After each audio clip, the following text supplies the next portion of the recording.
Stop searching for the miracle and be the miracle. This ain't gonna be lyrical, this is straight facts. Stop waiting on the change and be the change.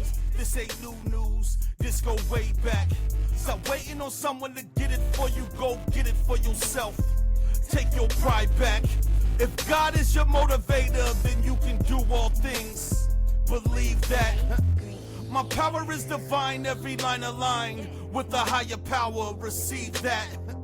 God's beautiful souls, good morning, good evening. I pray you woke up today filled with fresh hope and renewed strength. I pray your faith is deeper than it was yesterday, knowing that each new day is covered in God's mercy. I pray that you don't take this gift for granted, because God is moving in your life in ways greater than you could ever imagine. Welcome back to Lies Changes Truth. I'm your host, BK Bless. Listen, if this episode touches your spirit and blesses your soul, please like, share, and subscribe, and follow me on my socials.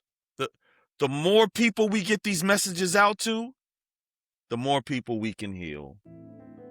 Today's conversation, it might be a little sensitive, somewhat controversial. It may be emotional, but so necessary. God's beautiful souls, we family, right? And family, we should love each other enough to tell each other the truth, even when it's uncomfortable, because we live in a culture where the truth is often labeled judgment, and people confuse accountability with being controlled. But if we truly care about healing, then we have to be willing to have the hard conversations. So today, we're going to confront this lie head on. This lie that's impacted women negatively, but the culture normalized. If we're honest, it's left so many confused, wounded, emotionally disconnected, and spiritually drained. The lie? It doesn't matter if women sleep with a lot of men. This conversation, it isn't just for the grown woman. It's for the little girl inside of you too. The little girl who learned too early that being pretty gets attention. The little girl who started realizing people treat me better when I look good. The little girl who slowly started believing that beauty wasn't just something she had. It was who she was. 1 Corinthians 6:18 through 20 says, "Run from sexual sin. No other sin clearly affects the body as this one does. For sexual immorality is a sin against your own body. For God bought you with a high price, so you must honor God with your body." So before we go any further, I need you to understand this. This is not me saying it's okay for men to sleep around and not women. Absolutely not. We already exposed that lie in episode 56. We know men sleeping around is just as destructive. So this conversation is about understanding that actions have consequences for everyone, no matter how much society tries to reshape the narrative.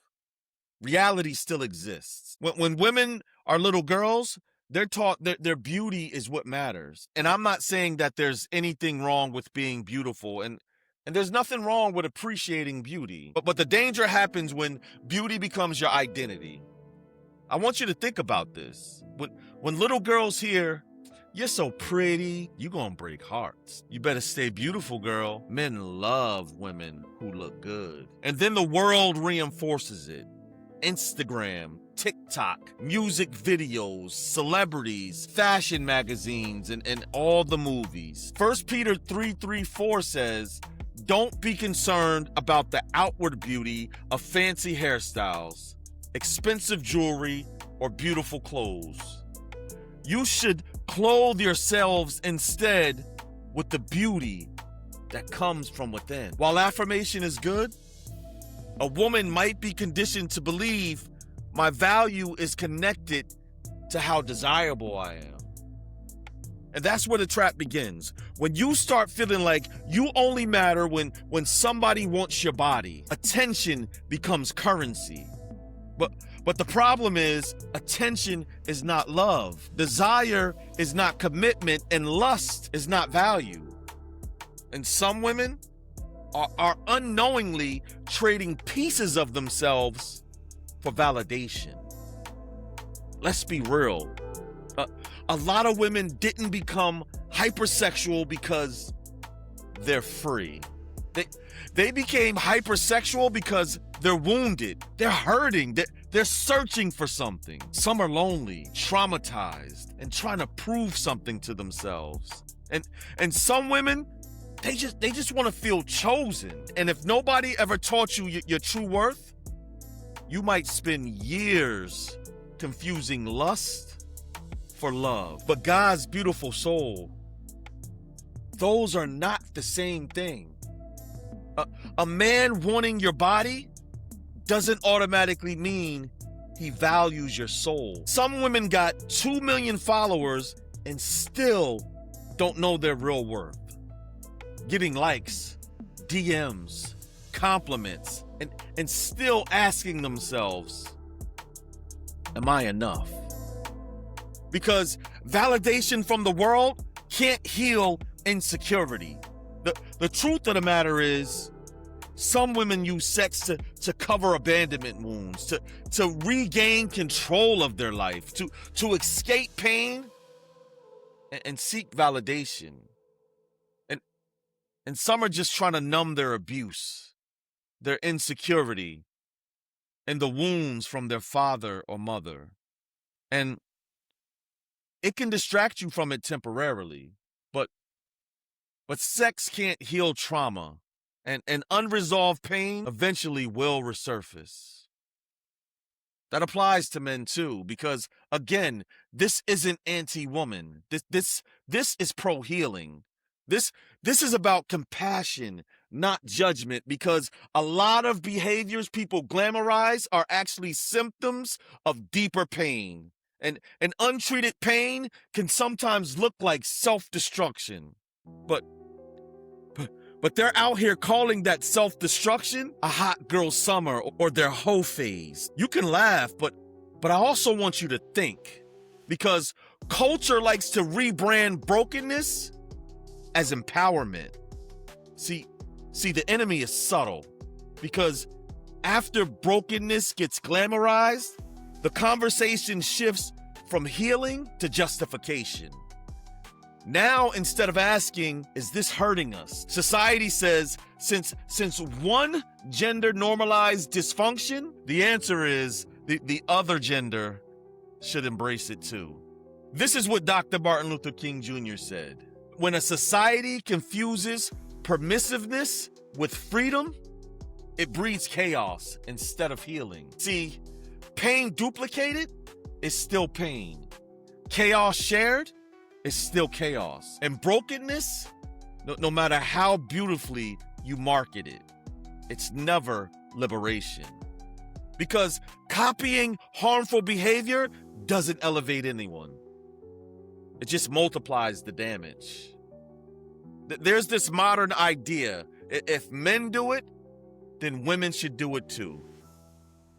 On the surface, that sounds fair and equitable. But what I want to know is, if men jumping off cliffs is toxic, would equality mean women should jump too? Real freedom is wisdom, not equal brokenness. So just because something is culturally accepted doesn't make it healthy.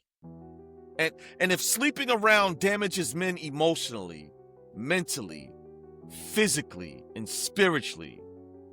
Why are we pretending it suddenly becomes healthy for women under a goofy banner of liberation?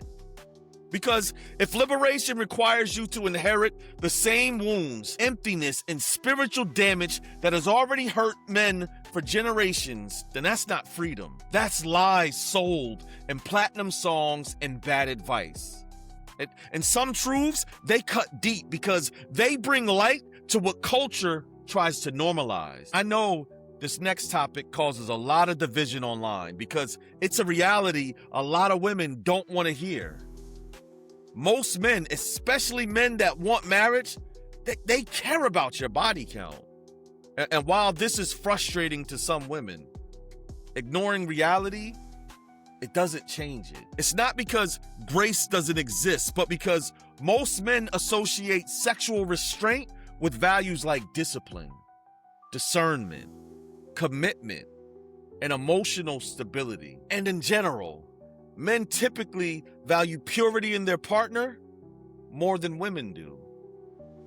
Now, is every situation identical? No. Can people heal? Absolutely. Can God restore? Without question. A woman's worth is not erased by her past, but choices still carry consequences. And women, I believe you deserve honesty about that.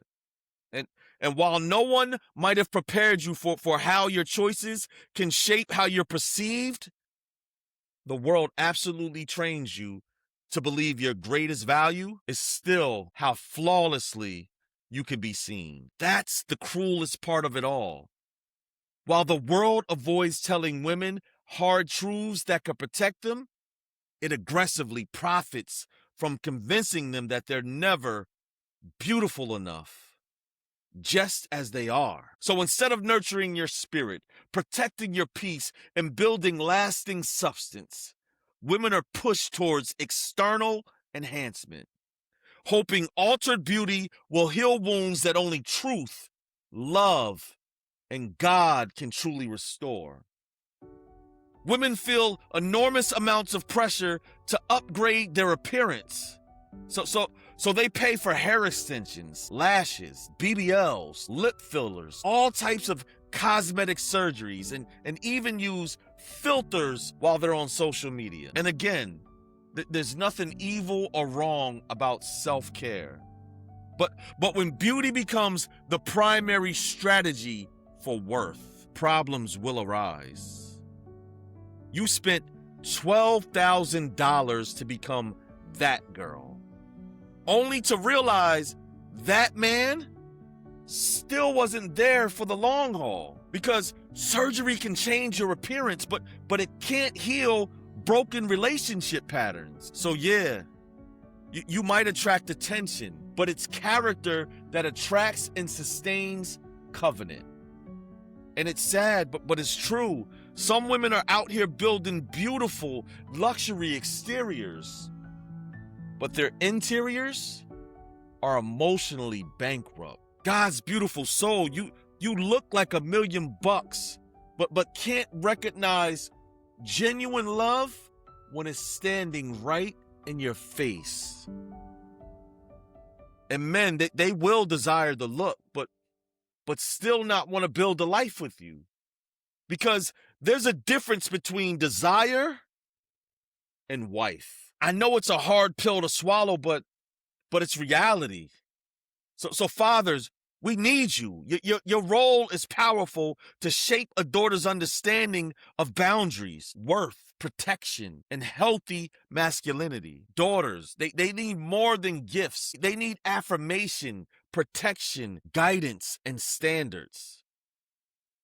A father helps teach his daughter, you are more than your body. You are more than your beauty. You deserve honor, and you deserve truth. When fathers are absent, sometimes women seek validation elsewhere. And the sad part is, predators are just standing by, waiting to exploit that. Fathers should be showing their daughters what love from a man really looks like.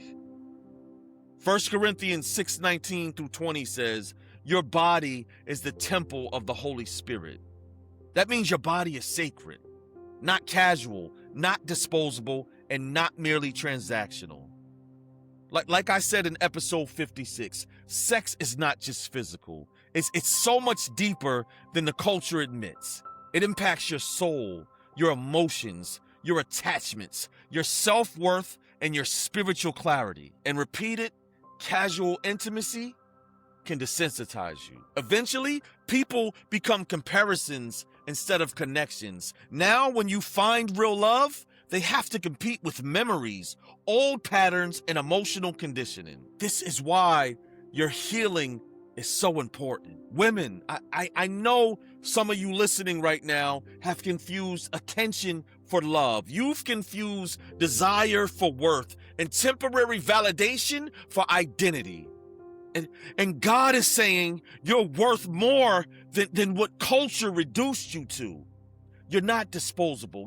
You're not just a body. You are not just beautiful. You are not here to just be consumed. God didn't create you to build your identity around attention. So you don't need to perform for your value. You don't need to sexualize yourself for significance. And you don't need to trade your body for temporary affirmation. Because your healing matters. Your soul matters. And your future matters. Look at what it says in Ephesians 2:10. For we are God's masterpiece. He has created us anew in Christ Jesus so we can do the good things he planned for us long ago. That's your worth. Not your likes, not your body count, not your followers, and not who desires you. God's truth is so much greater than the culture's confusion. So ladies, I want to give you 5 simple points that I believe can help you in your journey of healing. First, build identity beyond appearance. Beauty is powerful, but it fades. It's character that remains. 2, you gotta heal your unresolved wounds. Unhealed wounds attract unhealthy cycles. Don't let pain choose your relationships. And 3, seek God's love and true identity, not fleeting attention and empty lust. Attention fades, it's gonna go away. But real love and purpose reaches far greater than you could ever imagine. And 4, I need you to choose wisdom over trends. Not everything that this culture normalized is healthy. And 5, please learn your worth spiritually, because you are so much more than the naked eye can see. Women are not objects. Sex is not casual. Sleeping with a lot of men will not heal insecurity. Sexual freedom without wisdom can become spiritual bondage. Validation through lust can never replace identity through truth. The real power is this: a woman who knows her worth, her standards, her healing, her purpose, and her God.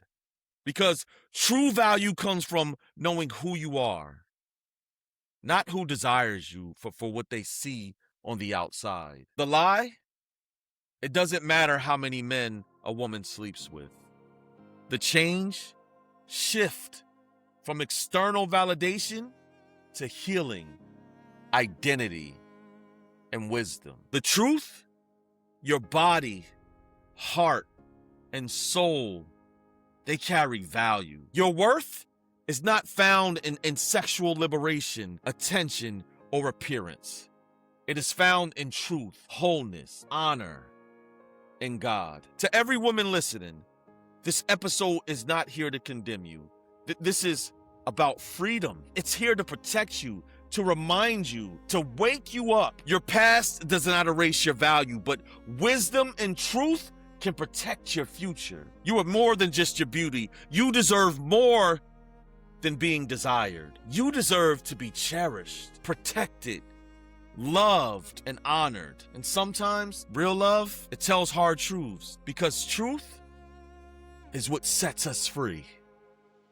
This has been episode 57 of Lies Changes Truth. Little girl, you never had to earn your worth. Grown woman, you do not have to keep living beneath the truth. You are always worthy. Before the followers, but before the heartbreak, before the trauma, before the mistakes, and before the bodies. Isaiah 43:4 says, since you were precious in my sight, you have been honored, and I have loved you. You are so precious, not because of sex, not because of beauty, not because of desirability, but because of who you are. Until next time, believe you're worth it. Please, keep them closed and stay you. Be alright, you gon' be alright. Have no fear, cause he's right here. You gon' be alright, you gon' be alright. This is your time, this is your life. You gon' be alright, you gon' be alright. Be a motivator, be an innovator. Be the best you, block out the haters. Winners fail and fail, but a failure quits. Go through the fire, cause your path is lit. You'll get through the pain, it might hurt a bit. That's how you get your weight up. So move all these mountains, knock down these walls, and break all these bricks. Don't let the devil fool you, see through the tricks. Can you feel the power? Yeah, you getting stronger. Can you make it through? Yeah, you got through harder. See, the time is now, can't wait no longer. Cast out the fears, no more paranoia. This is destiny, time to grab a hold. This is meant to be, time to let it go. Believe in yourself, God's in control. This the realest thing I ever wrote, to whom it may concern. This is your life, this is your time. You gon' be alright, you gon' be alright. Follow God's plan, follow his light. You gon' be alright, you gon' be alright. Have no fear, cause he's right here. You gon' be alright, you gon' be alright. This is your time, this is your life. You gon' be alright, you gon' be alright.